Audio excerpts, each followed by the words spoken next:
What's up guys, Specstar here with my team builder for week 3 UNL. I'm going up against Thunder and his Liepards. As you can see below me, he's a team consisting of Landorus Therian, Mega Sharpedo, Slowbro, Goodra, Arcanine, which is a Z user along with Landorus, Alakazam, Roserade, Ribombee, Muck, Sigilyph, Machamp, and Xatu. So, looking at his team, initially you can see that Slowbro is a potential obstacle for Blaziken, which generally for us is going to be a win con in a lot of games. We see Landorus, which is really hard based on my team composition to switch in on if it's a Sky Strike or Tectonic Rage Continental Crush variant. So I had to be pretty careful about that. Mega Sharpedo can be an issue, and I had to be very conscious about that with my team building, because if I wasn't, it really could have caught me. If I would have brought something like all offense, I wouldn't have been able to deal with it, which is why I brought that bulk core at the end you'll see and I'll talk more about. Additionally, Alakazam can certainly be annoying. I gotta keep a lot of pressure up to make sure it doesn't wind up being a big problem for me. So here I'm going to start to dive into my sets. The first thing we see is we've got my Latios, and it's going to be modest with just enough speed to outspeed Roserade. I could put speed on it to make sure it's faster than, well, not just Roserade, also Landorus, I should clarify that. I could also make it faster than Arcanine, but I think it's really fine where it is right now. I don't imagine Arcanine really being able to put too much pressure on it. I also could have made it faster than Mega Sharpedo, and I contemplated doing that, but based on this matchup, I wasn't too worried about Mega Sharpedo since I do have that Umbreon. If I wasn't bringing it, then I might have done things differently here, and I did really want to have the power on Latios just to make sure I could punish anything that tried to switch in on it. Because if you look at his team, you can see he really doesn't have anything for Latios to stab. Whatever Psyshock doesn't hit, Draco Meteor does, so it's going to be a long day for him, unless he has some sort of tech for this. So we're going to see I've got dual stab on this Roost and Defog. I have Defog on this, and I also have it on Scizor because I was concerned about webs, and I just wanted to make sure I was extra careful about that. I consider running Shadow Ball on this, if I recall correctly, to hit Xatu, Sigilyph, Slowbro, but I decided ultimately that if he does wind up catching Scizor with a hidden power fire that I didn't expect, I wanted to have a contingency plan here with Defog on Latios. So that's going to be that set. Next I'm going to go ahead and look at Blaziken. So Blaziken, we've got a special 3 attacks with Protect. I'm running the Grassian Z, and that's my Slowbro tech.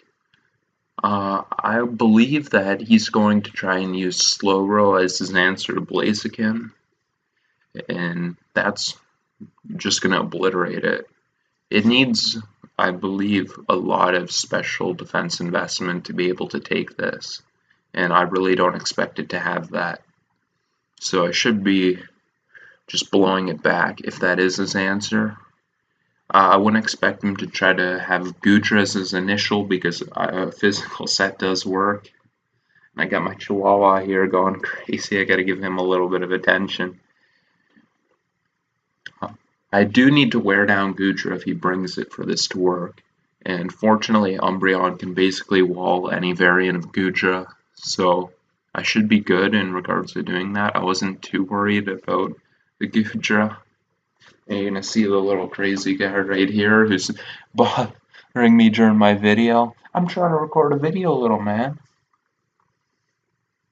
I know, right? These guys, no courtesy. Where's the manners? He doesn't care that I'm recording a video. He doesn't even care. And I've got the Focus Blast, which I hate relying on that move, but it's needed for Shark, and it just hits a lot of the things that can take a Fire Blast.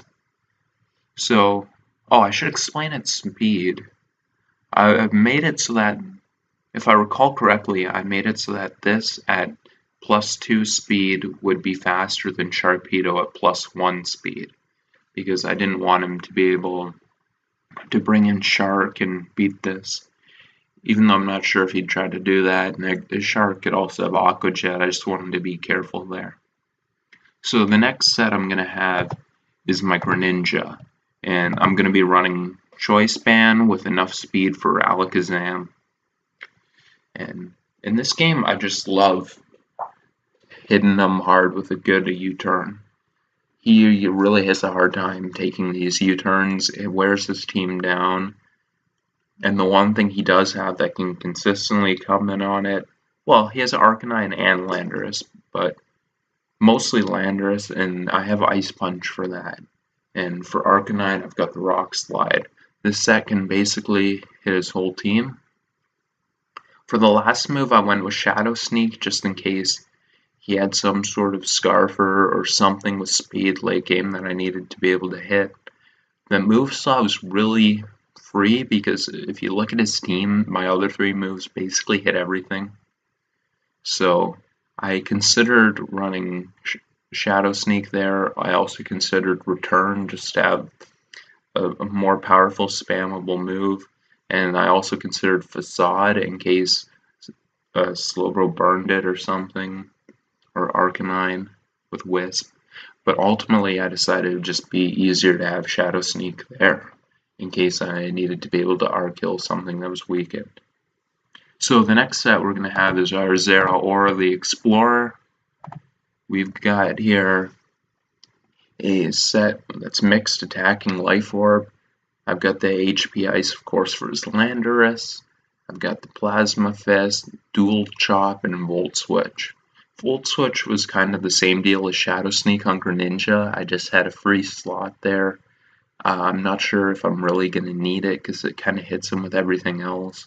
Well, there wasn't really another move I needed because Plasma Fist hits basically everything that the coverage moves don't.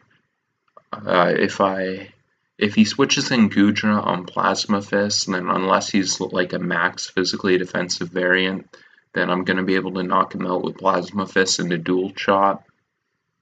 So that's why you see the Dual Chop on there. And the Life Orb also helps with that, and basically just keeping a lot of pressure on his team when this Pokemon comes in. And I've got the speed on it for Ribombee.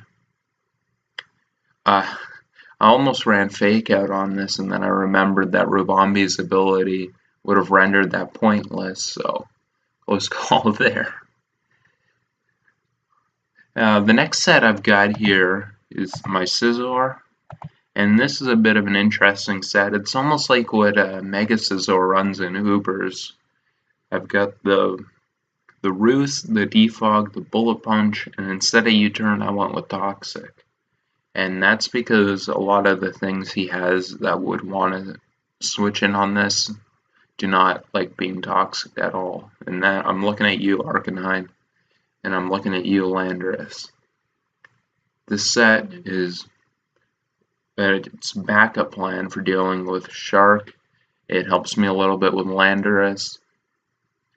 Of course, I get the Defog, which is important if he brings the Ribombee or even tries to get up Toxic Spikes with the Roserade. And basically, Bullet Punch plus Toxic get his whole team. I didn't really need another move on it. The only things he has for Arcanine and Slowbro, Landorus, they hate being toxic. So, yeah, that pretty much explains that there. And the next set I've got, and the last one, is of course the Shadow, the Umbreon, which I named after that little Chihuahua. It's got the Toxic, Foul Play, Moonlight, Heal Bell. And again, the same thing you saw with Scizor. Spamming Toxic against him is just real good for wearing his team down, for Blaziken, Greninja, and even Zeraora. The Foul Play, of course, is for Landorus. If he tries to Sword Stance up, I can bop him with it. The Heal Bell, of course, in case he starts throwing off Wisp, Toxics. And of course, Slowbro with that. Scald, and we all know what Scald does. 30% of the time, it burns every time. We've got the Moonlight on this just because we had to free up the move slot. I kind of hate having to free up 2 move slots for Wish plus Protect. Generally, I just like to throw Moonlight on this thing. It's so bulky that generally doesn't need that much PP for its recovery. And this team doesn't really need Wish support too much because all the bulk has recovery of its own. So yeah, I think that's all we need to cover here. Oh, I should mention, of course, that I brought this Umbreon just to make sure that Sharpedo's never an issue. No variant of Sharpedo is going to break through this set. It just walls the crap out of it unless you get some liquidation drops, which would be pretty irritating. Anyway, thank you guys for watching. Have yourself a good night.